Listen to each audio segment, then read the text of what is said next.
Biệt thự Hồ Thanh Sương. Truyện trinh thám, tâm lý tội phạm hiện đại. Phần 1. Tiếng thì thầm sau cửa kính.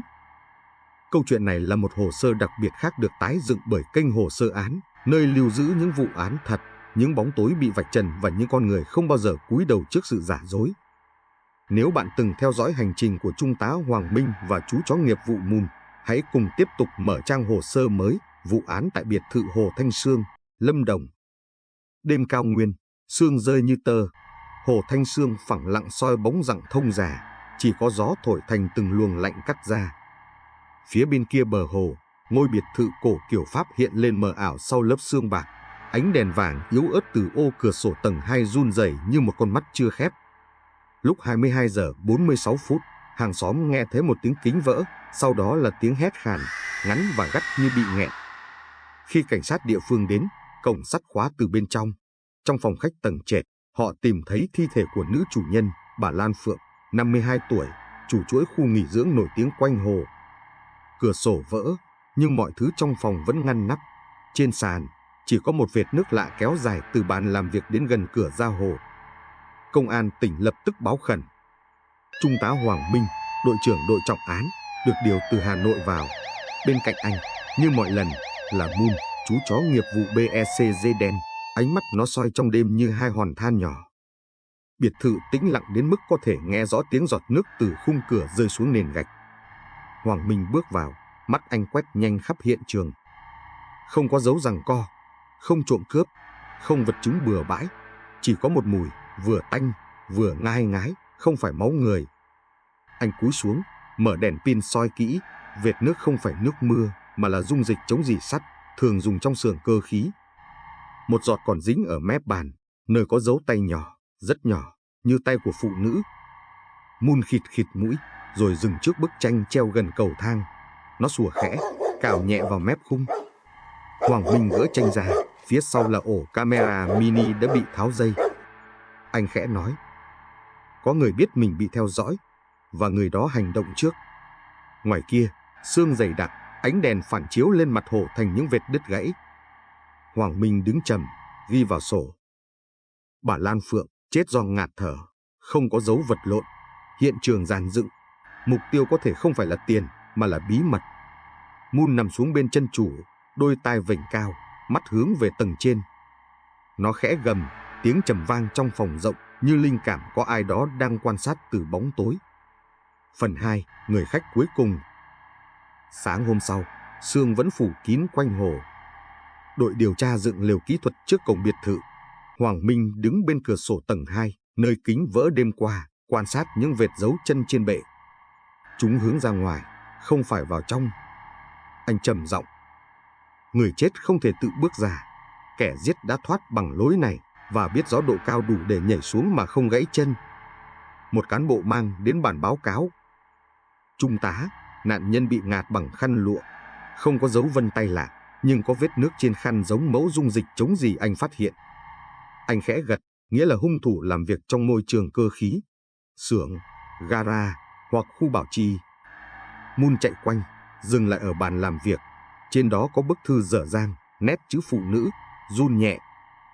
Nếu anh không dừng lại, tôi sẽ nói ra mọi chuyện, kể cả chuyện của đêm 12 năm trước. Không có người nhận, không ký tên.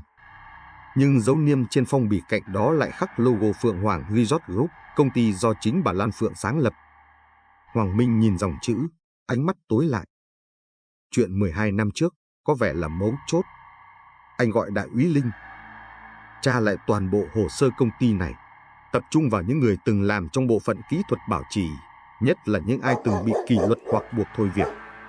Moon sủa 2 tiếng ngắn, báo hiệu phát hiện mùi.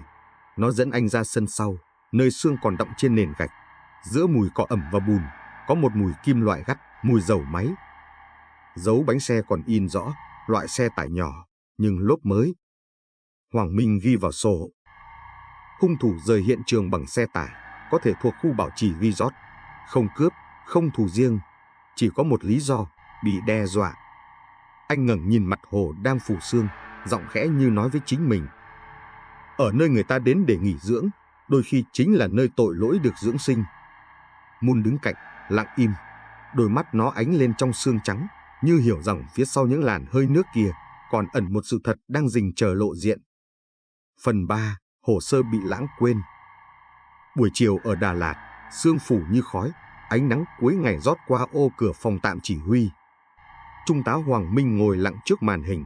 Trước mặt anh là báo cáo 12 năm trước, một vụ hỏa hoạn tại khu nghỉ dưỡng Phượng Hoàng 1, khiến một kỹ sư cơ khí tên Trần Đức Tín thiệt mạng. Vụ việc bị kết luận tai nạn lao động do nổ bình khí nén, khép lại chỉ sau 3 ngày. Anh gõ ngón tay nhẹ lên mặt bàn. 12 năm một tai nạn khép vội, và bây giờ, bà chủ bị giết với mùi dầu máy. Moon nằm dưới chân bàn, ngẩng đầu khi anh đọc đến dòng bình khí nén. Hoàng Minh cúi xuống, khẽ vuốt đầu nó. Đúng rồi, Moon, khí nén, ngạt thở, cùng bản chất.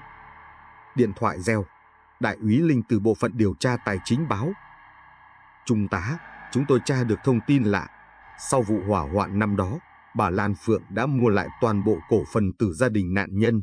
Người vợ của Trần Đức Tín sau đó biến mất khỏi Lâm Đồng. Hoàng Minh khẽ hỏi. Tên người vợ? Nguyễn Thảo Vi, năm đó 28 tuổi, từng làm kế toán của công ty, nghỉ việc 1 tháng trước vụ nổ. Anh nhìn ra cửa sổ, sương răng mờ cả con đường. Mỗi khi có người biến mất, nghĩa là có kẻ muốn xóa một phần ký ức. Anh mở hồ sơ, phóng to hình chụp bà Phượng trong bữa tiệc kỷ niệm công ty năm ngoái. Phía sau bà, trong gương phản chiếu, là một người phụ nữ mặc áo đen, tóc buộc thấp, đang quay đi. Chỉ thoáng mờ, nhưng Hoàng Minh dừng hình, phóng đại chi tiết khuôn mặt, một phần của hình xăm nhỏ bên cổ, 3 cánh chim phượng đang bay ngược. Ký hiệu đó từng được ghi trong hồ sơ cũ, hình xăm nhận dạng của Nguyễn Thảo Vi. Anh viết vào sổ. Người vợ tưởng mất tích có thể đã trở lại, và có thể chính là người gửi thư dở dang. Moon ngẩng đầu, sủa khẽ. Tiếng sủa vang trong căn phòng lạnh, lẫn vào tiếng gió rít qua rừng thông, như lời cảnh báo trước khi bóng tối chuyển động. Phần 4. Kẻ ở sau tấm gương. Đêm đó, Hoàng Minh cùng đội điều tra trở lại biệt thự. Gió từ hồ thổi lên mang theo mùi lá mục và hơi nước. Đèn pin quét qua từng mảng tường loang rêu. Moon dẫn đường, mũi nó khịt khịt khi đi qua hành lang nơi treo những bức tranh chân dung cổ. Tại phòng ngủ tầng 2, anh phát hiện một gương trang điểm lớn bị di chuyển, dấu bụi trên sàn cho thấy nó từng được kéo ra cách tường khoảng nửa mét. Anh kéo gương ra. Phía sau, lộ ra một cửa hầm nhỏ bằng kim loại, sơn cùng màu tường. Ổ khóa mới, vừa thay. Gọi kỹ thuật, anh nói ngắn gọn. Chỉ vài phút sau, cửa mở. Bên trong là một căn phòng hẹp, tối và lạnh. Một bàn làm việc, một tủ sắt và một bức tường treo dày đặc ảnh của những người từng làm ở Phượng Hoàng Resort, được đánh số thứ tự, nhiều tấm gạch chéo đỏ. Trên bàn là những phong bì dày, dán kín, ghi chữ, thanh toán cũ, chi phí im lặng, TV. Hoàng Minh mở một phong bì. Bên trong là bản sao hợp đồng chuyển tiền ra nước ngoài, đứng tên Nguyễn Thảo Vi, ký hiệu người duyệt LP, Lan Phượng. Anh hít sâu. Bà chủ từng chuyển tiền đều đặn cho vợ nạn nhân, không phải để chuộc lỗi, mà để mua sự im lặng. Moon bỗng rít khẽ, quay đầu về phía gương. Ánh đèn pin phản chiếu bóng người đứng bên ngoài hành lang. Hoàng Minh rút súng, ra hiệu im. Anh bước nhanh ra, nhưng hành lang trống không, chỉ còn cánh cửa gió thổi lắc lư. Trên tay nắm cửa, một vệt nước còn ấm, ai đó vừa đứng đó. Anh nói nhỏ. Người theo dõi hiện trường biết ta đã phát hiện phòng giấu. Vậy hắn là ai, và vì sao vẫn quanh đây? Bên ngoài, gió mạnh hơn. Ánh trăng phản chiếu xuống mặt hồ, gợn sóng mở. Hoàng Minh khép lại hồ sơ, giọng trầm thấp. Người ta có thể che giấu tội lỗi bằng tiền, nhưng không thể che giấu nỗi sợ trong ánh mắt. Moon nằm sát bên, đôi tai dựng đứng, ánh nhìn hướng về phía rừng thông sau biệt thự, nơi sương đang chuyển động như có ai đó bước qua. Anh biết, trò chơi mới vừa bắt đầu, và người vợ mất tích Thảo Vi có thể không chỉ là nhân chứng. Phần 5. Người phụ nữ trở về. Buổi sáng hôm sau, sương vẫn đặc quánh quanh hồ. Những vệt nắng đầu ngày chỉ đủ rọi lên mái ngói biệt thự ướt đẫm. Trung tá Hoàng Minh cùng Moon, chú chó nghiệp vụ rời hiện trường, di chuyển xuống thị trấn Lạc Dương để tìm tung tích của người phụ nữ mang tên Nguyễn Thảo Vi. Tại quán cà phê nhỏ bên con dốc, chủ quán nói. Chị Vi à? Tôi thấy bà ấy mấy lần gần đây, ở trọ trong căn nhà cũ gần đồi thông Măng Lai. hình như làm nghề may vá. Hoàng Minh gật đầu, ánh mắt dừng lại trên tách cà phê chưa nguội. Người biến mất 12 năm không bao giờ trở lại mà không có lý do. Chiều cùng ngày, anh đến căn nhà gỗ nằm giữa đồi.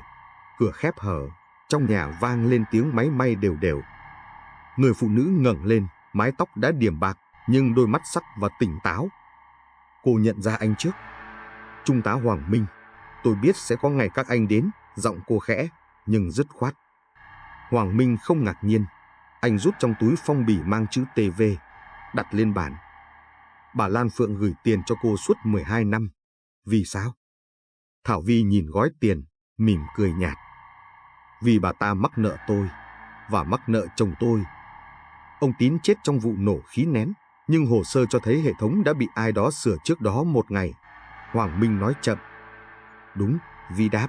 Lan Phượng đã ra lệnh tiết giảm chi phí bảo trì. Chồng tôi phản đối, định báo cáo. Đêm đó, bình khí nổ.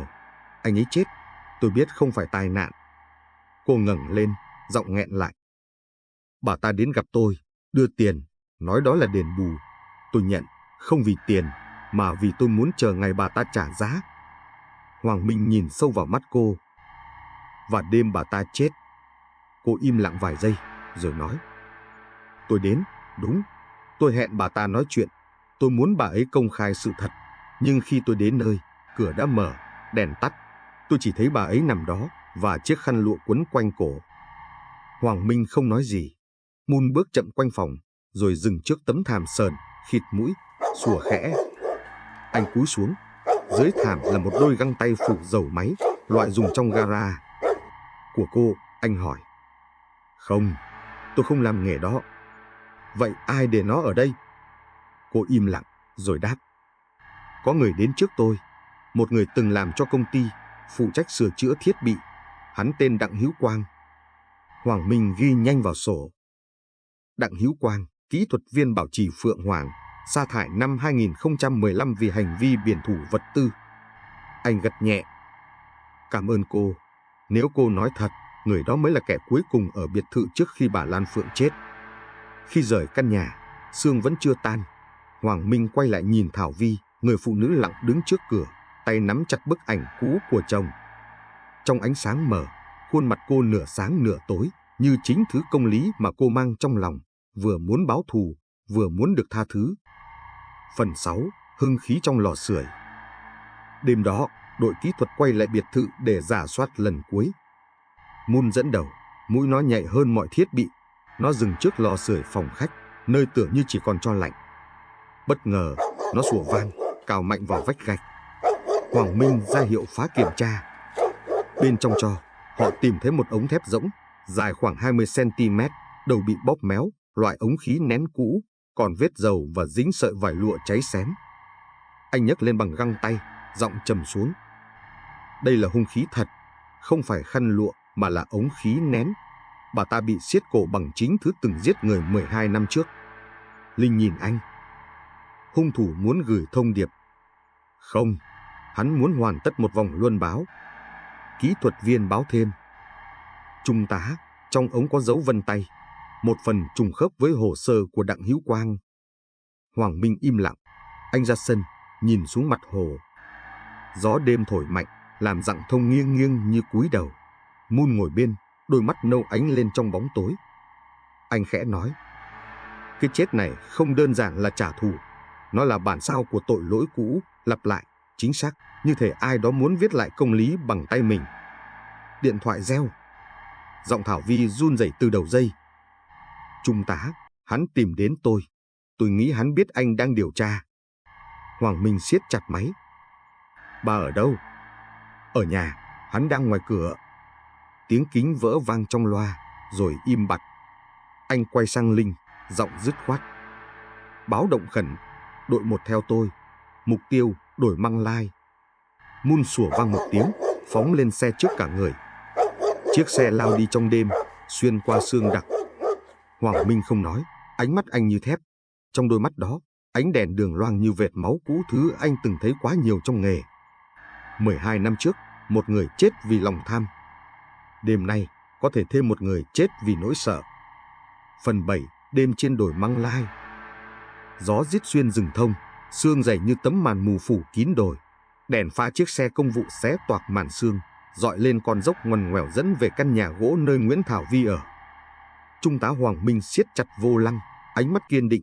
Bên cạnh, Moon, chú chó nghiệp vụ BECG đen, đứng gác đầu ra cửa, gầm khẽ. Khi xe dừng lại, cửa nhà gỗ mở toang, một bóng người bỏ chạy về hướng rừng.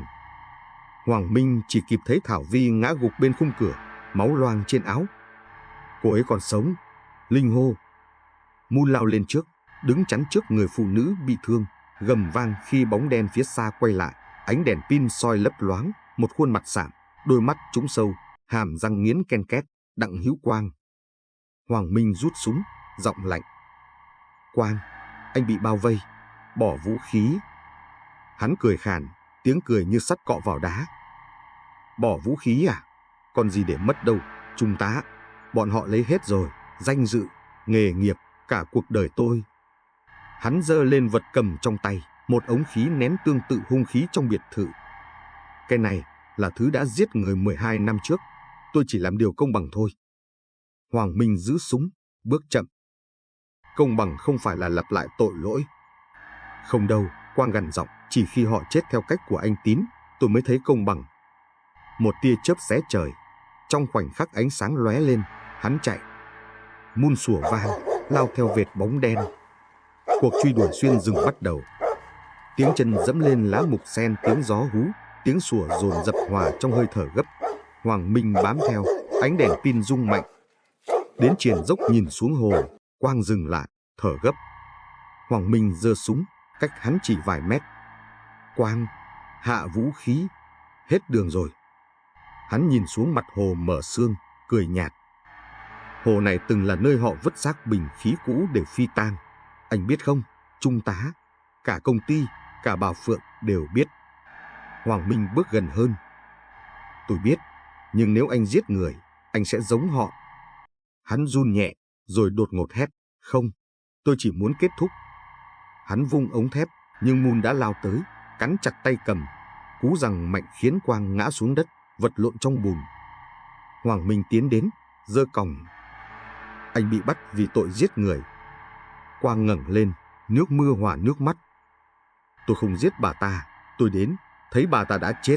Tôi chỉ muốn lấy lại bằng chứng, nhưng người thật sự giết chính là kẻ đã che cho họ 12 năm trước. Hoàng Minh sững lại, kẻ nào?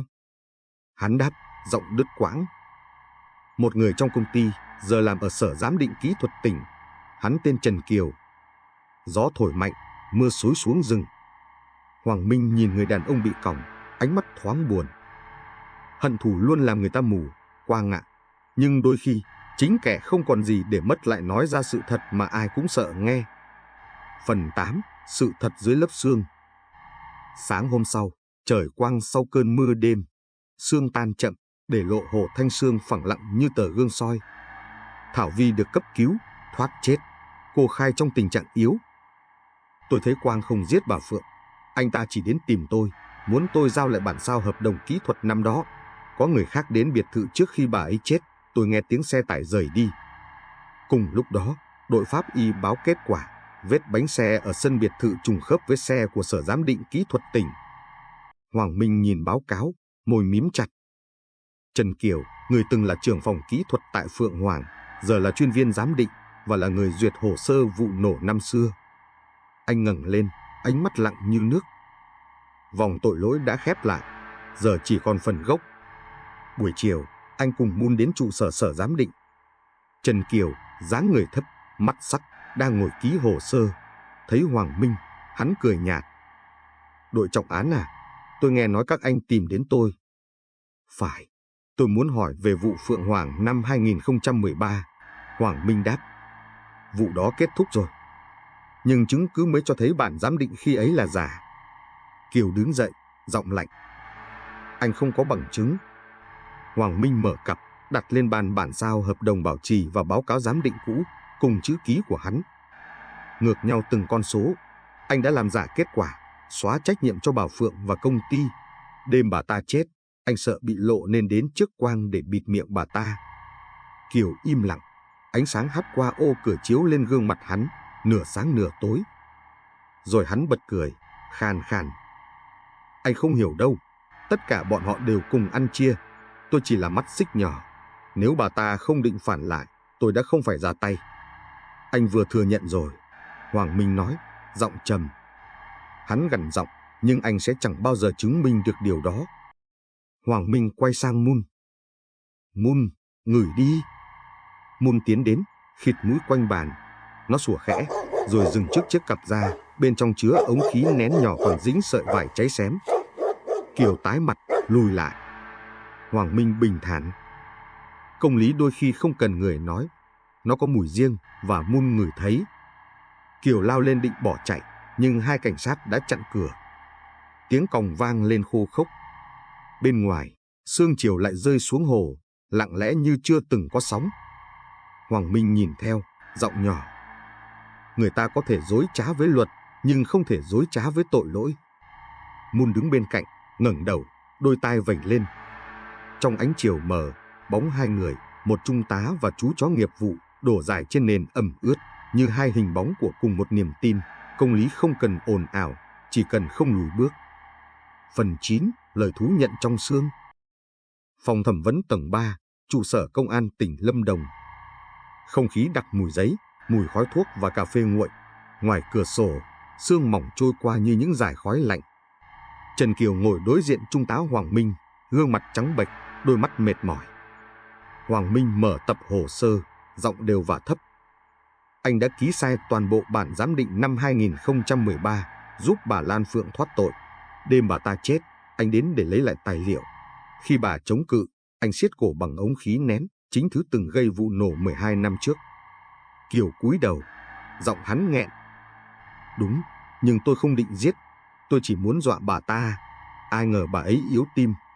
Không có ai ngờ trong tội ác, Kiều.